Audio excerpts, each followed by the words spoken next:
Have you ever caught yourself lying in bed at night, replaying the same painful memory over and over again?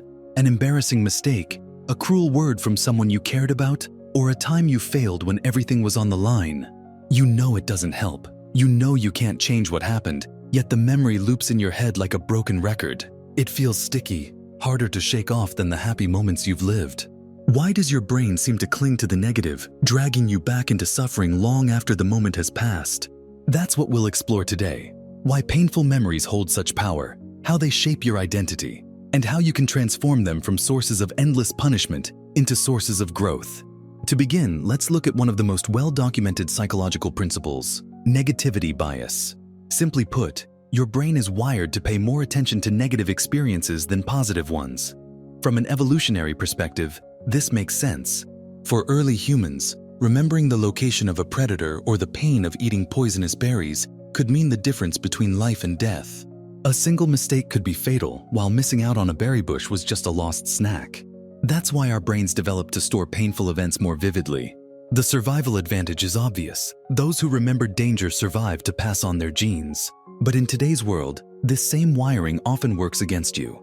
An angry comment on social media, a rejection at work, or a breakup can hijack your mind in ways that dozens of small positive moments cannot balance. In fact, research suggests that it takes about 5 positive interactions to emotionally outweigh a single negative one. That's how powerful this bias is. But the story doesn't stop there. Painful memories are not just more vivid, they're also more accessible. Think of your memory like a library. Happy events may be neatly cataloged, stored in a quiet section, while negative events sit right at the front desk, stamped with bold red labels that say urgent, review often. When your brain senses something even remotely similar to that past pain, it pulls out the memory instantly, as if trying to warn you, don't let this happen again. The problem is, instead of helping you avoid danger, it often just reopens old wounds. This leads to rumination, the cycle of going over and over the same memory without resolution. It feels like your brain is trying to solve a puzzle, but the puzzle has no solution, because the past can't be changed. This is where suffering arises, not from the memory itself, but from the endless attempt to control what is already unchangeable. Now, why does this happen? Neuroscience gives us a clue. Painful memories activate both the amygdala, the brain's emotional alarm system, and the hippocampus, which encodes context and detail. When the amygdala is highly active during an event, it marks the memory as important, strengthening its storage. That's why you can recall in detail where you were and what you felt during painful moments, but forget what you had for breakfast 2 days ago. Emotional intensity acts like a highlighter for memory. But here's the twist. These memories don't just sit passively in your mind. Every time you recall them, you actually reconstruct them. Memory isn't a video replay. It's more like rebuilding a house from the same pile of bricks each time. And each time you rebuild, the walls can shift slightly. This is why some painful memories can grow sharper or heavier with time, not because they're perfectly preserved, but because recalling them over and over reinforces the pathways, making them even more dominant. It's like digging a groove in the ground. The more water flows through, the deeper the channel becomes. At this point, you might wonder, if negative memories are so sticky, does that mean we're doomed to suffer from them forever? Not at all. In fact, understanding how this mechanism works is the first step to breaking free from it. One powerful reframe is to realize that these memories persist because your brain believes they're unfinished business. Just like an open tab on your computer keeps calling for attention until you close it, unresolved experiences keep pulling your focus. Psychologists call this the Zeigarnik effect, the tendency of the mind to return to incomplete or interrupted tasks. When something painful happens and you don't fully process it, your brain treats it as an open loop. Replaying the memory is your brain's clumsy way of trying to finish the loop, but instead of resolution, you just get stuck in repetition. This is why certain events, like an argument you never resolved or a mistake you never forgave yourself for, haunt you much more than moments where you found closure. Closure is the brain's way of saying, loop complete, file this away. Without it, the loop stays open and the suffering continues. So how do you work with this? First, it helps to see painful memories not as enemies but as messengers. Each time your brain replays one, it's signaling, there's something here you haven't fully integrated. Maybe it's guilt, maybe it's shame, maybe it's unexpressed grief. The memory is sticky because it's carrying an unfinished emotion. Instead of resisting it or trying to suppress it, you can meet it with curiosity. Ask yourself, what is this memory trying to teach me? What emotion have I been avoiding that needs to be acknowledged? Sometimes just putting words to the emotion, like saying, I felt abandoned or I felt humiliated, can reduce its grip. This is because naming emotions engages the prefrontal cortex, calming the amygdala's alarm signals. It's like switching from raw pain to structured understanding. Second, you can use a practice called memory reconsolidation. Since memories are reconstructed each time you recall them, you can deliberately reshape the narrative. Instead of replaying the moment of failure as proof that you're unworthy, you can reframe it as evidence of resilience. Yes, I fell, but I got back up. Instead of seeing rejection as proof you're not good enough, you can reinterpret it as redirection. That path wasn't mine, and it pushed me towards something better. With practice, these reframes literally alter the neural encoding of the memory, softening its sting over time. Another practical tool is what I'd call the compassion overlay. When you recall a painful memory, imagine replaying it as though you are watching your younger self in that situation. Instead of judging, imagine putting a hand on their shoulder and saying, "You did your best with what you knew. You didn't deserve that pain. You're not broken because of it." Research on self-compassion shows that this simple exercise reduces rumination and builds emotional resilience. It transforms the memory from a source of shame into a source of self-kindness. There's also a deeper philosophical angle here.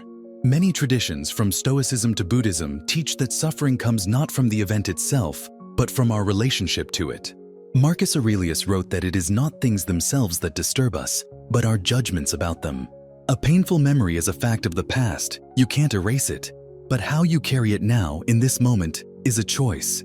Do you let it chain you, or do you let it shape you into someone wiser? Seen this way, suffering from memory is an invitation to redefine yourself. Think about your own life story. The moments that have hurt you most, aren't they also the ones that made you who you are?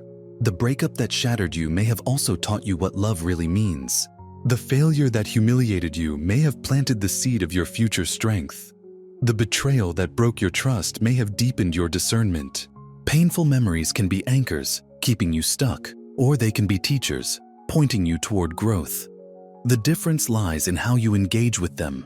Instead of asking, "Why did this happen to me?" you can begin asking, "What can I grow from this?" That shift turns pain into fuel. But before we move further into the how, let's pause and acknowledge something important. None of this means you should simply get over trauma or dismiss real suffering with a quick reframe. Some wounds cut deep and healing takes time, therapy, and support. The point isn't to rush the process, but to understand that the brain's habit of clinging to pain is not a sign that you are broken.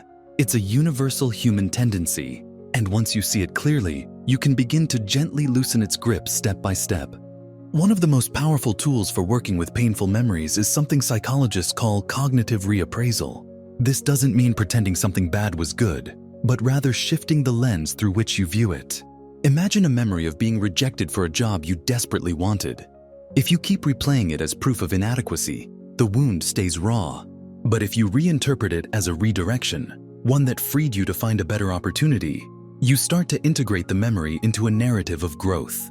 The event doesn't change, but the meaning does, and meaning is what shapes identity. Think of your life story as a book. Each memory is a chapter.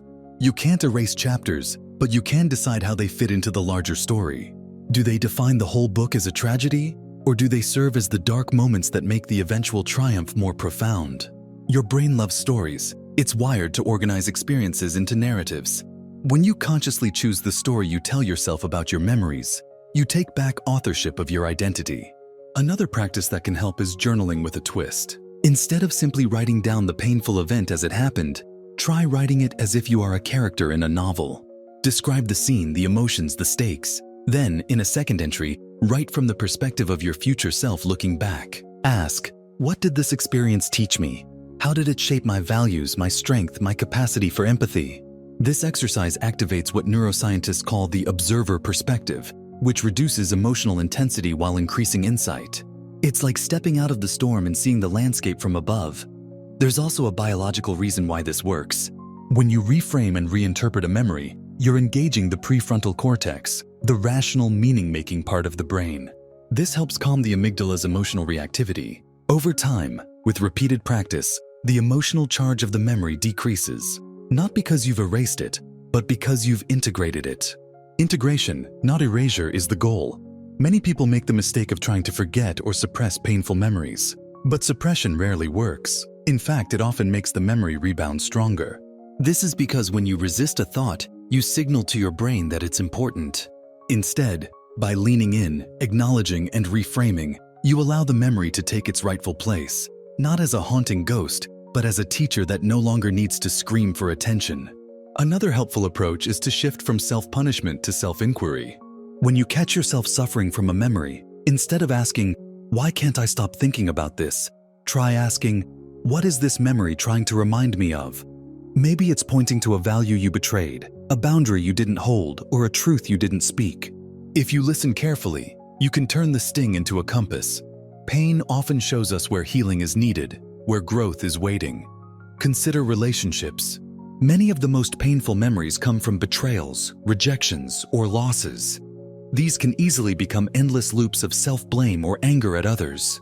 But if you reframe them as lessons in what you truly need from connection, they stop being sources of torment and start being sources of wisdom. The memory of betrayal might remind you of the importance of boundaries. The memory of rejection might teach you the resilience of self-worth independent of external validation. The memory of loss might deepen your appreciation for impermanence and presence. This is not about sugarcoating. It's about harvesting meaning from what you cannot change. Philosophy has long wrestled with this idea. Friedrich Nietzsche famously said, "To live is to suffer, to survive is to find some meaning in the suffering." Viktor Frankl, who endured the horrors of concentration camps, echoed the same truth. Meaning transforms pain into purpose. When you apply this to your own memories, you stop asking, "Why did this happen to me?" and start asking, "How can this be used through me?" That shift in orientation is liberating. On a practical level, you can also experiment with a technique called scheduled rumination. Instead of letting painful memories hijack your day, set aside a specific 15-minute window where you allow yourself to fully engage with them. Write them out, feel the emotions, reflect on them.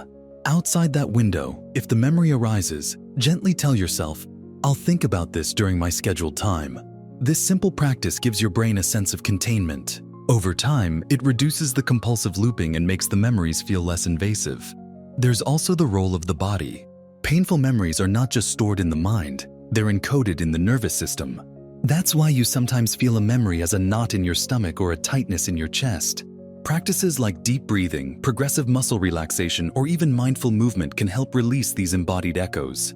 When you calm the body, the mind follows. This is why meditation traditions emphasize grounding in the present, because it creates a safe space for the past to arise without overwhelming you. Another key step is compassion for your past self. Too often we judge who we were with the knowledge we have now, but that's unfair. You made choices with the understanding, maturity, and resources you had at the time. When you look back with the expectation that you should have known better, you trap yourself in endless punishment. But when you recognize that your past self was doing the best they could, you open the door to forgiveness. Forgiveness doesn't mean excusing mistakes. It means releasing yourself from the burden of carrying them forever. Sometimes the hardest person to forgive is yourself. But until you do, those painful memories will continue to demand attention.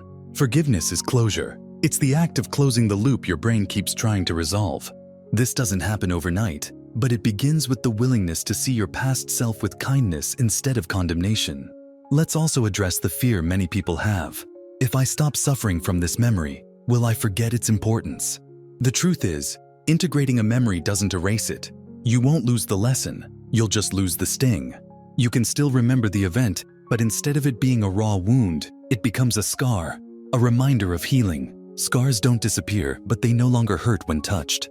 That's the goal with painful memories, to turn them from open wounds into scars that testify to your strength. Finally, let's connect this back to your identity. Painful memories are sticky not just because of biology, but because they shape who you believe you are. If you see yourself as the person who failed, the one who was rejected, or the one who was hurt, the memory will keep replaying to reinforce that identity. But if you choose to identify as the one who learned, the one who grew, or the one who endured and became wiser, the same memory begins to serve you instead of imprison you. Identity is not fixed, it's a story you tell yourself, and you have the power to revise the story. So next time a painful memory surfaces, instead of asking, "Why can't I stop thinking about this?" ask, What role do I want this memory to play in my story? That question alone begins to shift you from victim of memory to author of meaning.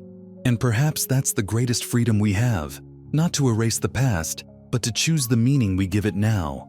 Because in the end, suffering from memories is not a sign of weakness, it's a sign of being human.